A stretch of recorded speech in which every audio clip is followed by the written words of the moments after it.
أكيد وأنت بتدور على عربية اقتصادية تمنها معقول اتكعبلت في بروتون ساجا، خاصة بعد ما اتجمعت في مصر وقعدت تسأل نفسك هل تستاهل الشراء ولا لأ.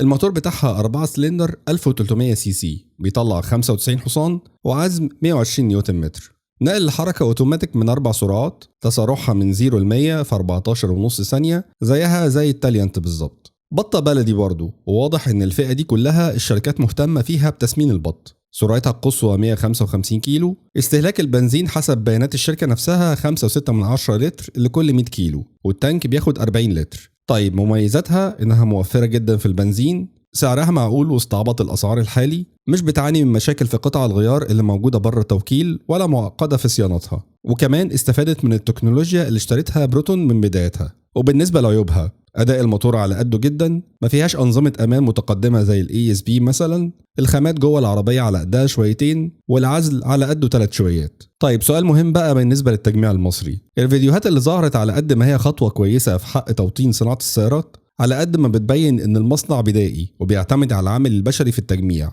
يعني مفيش روبوتات للتجميع، وده طبعا بيزود من نسبة حدوث أخطاء أو مشاكل في التجميع. يعني لو هتسألني هقولك التجميع الماليزي أكيد أفضل بكتير. طيب بعد كل ما قيل، هل بتعتبر ساجا من العربيات الجديرة بالشرف في فئتها، ولا شايف في حاجة تاني أفضل منها وممكن تتفوق عليها؟